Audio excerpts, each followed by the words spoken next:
Mississippi consistently ranks among states with the highest rates of lethal violence in the United States. According to CDC data, Mississippi has recorded homicide rates of approximately 20.7 incidents per 100,000 residents, more than 3 times the national average. Researchers have documented strong correlations between poverty levels and violent crime rates, and Mississippi ranks as one of the poorest states in the nation. In Greenwood, Mississippi, a small city with violent crime rates significantly higher than national averages.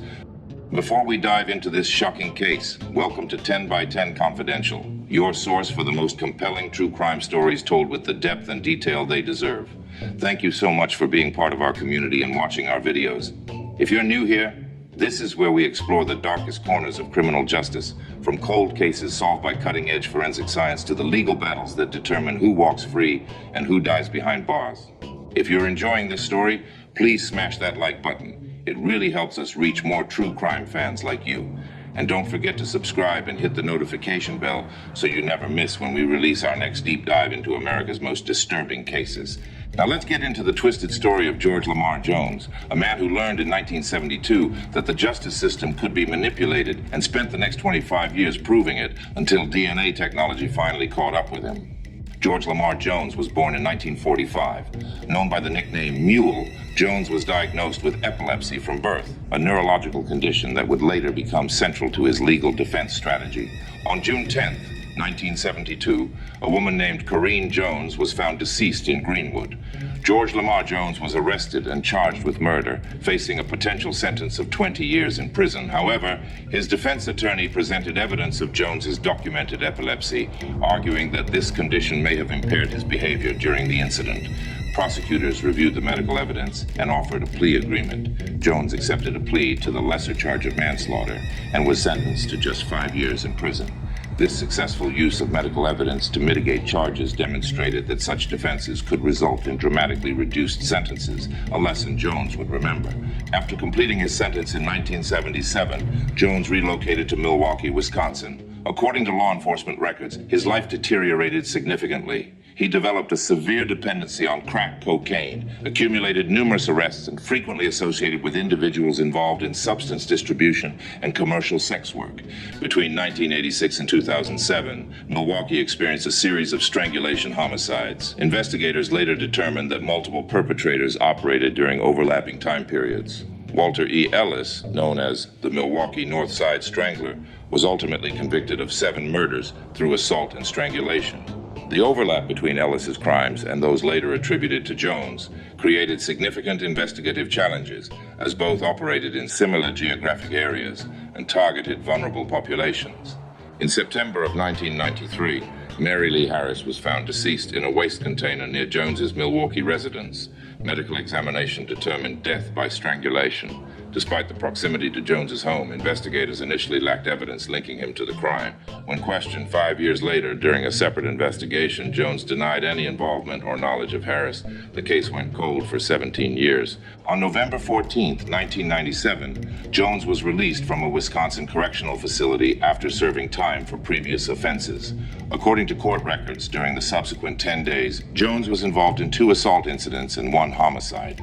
According to Jones's later statements to investigators, he met 24-year-old Shameika Carter at a location known for substance distribution. They obtained marijuana and returned to Jones's residence, where they used marijuana mixed with cocaine. Jones told investigators the drug combination gave him a severe headache, and when he refused Carter's expectations of commercial intimacy, she allegedly mocked his apparent inability to perform. Jones stated he lost control and physically attacked her. He admitted applying sustained pressure to Carter's throat until she ceased struggling. Shameika Carter died by strangulation in Jones's residence on November 19, 1997, just 5 days after his release from prison. Police arrested Jones on November 21st. During initial questioning, he denied involvement. Over subsequent days, his account changed repeatedly.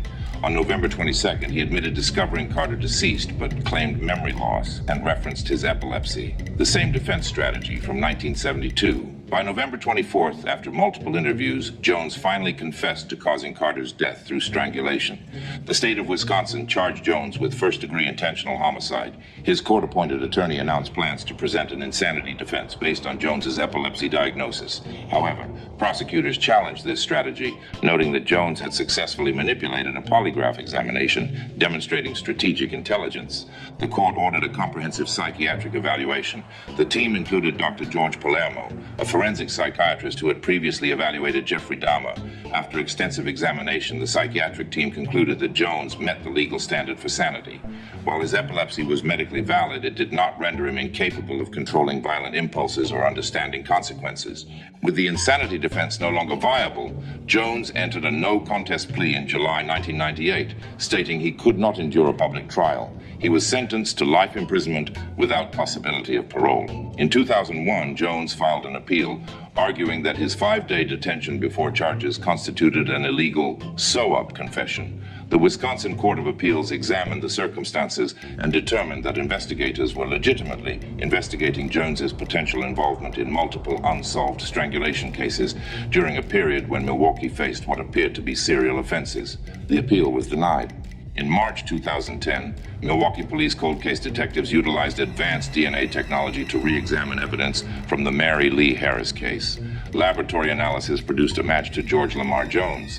When confronted with this forensic evidence, Jones confessed.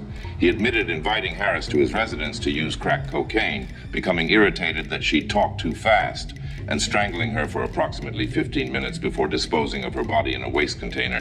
Jones was convicted and received a second life sentence without parole. DNA analysis also resolved the investigative confusion between Jones and Ellis. Joyce Mims, whose 1992 death had been attributed to Jones, was definitively linked to Walter Ellis through forensic evidence.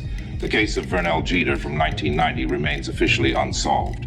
George Lamar Jones's final confirmed victim count stands at 3. Correne Jones in 1972, Mary Lee Harris in 1993, and Shameika Carter in 1997. Jones died from natural causes while incarcerated on April 30th, 2012, at age 67. 3 women lost their lives because Jones learned that medical diagnoses could be exploited for legal advantage. By the time Wisconsin confronted him in 1998, forensic psychiatry had advanced sufficiently to prevent a second successful manipulation of the justice system. But for Mary Lee Harris and Shameika Carter, that advancement came too late.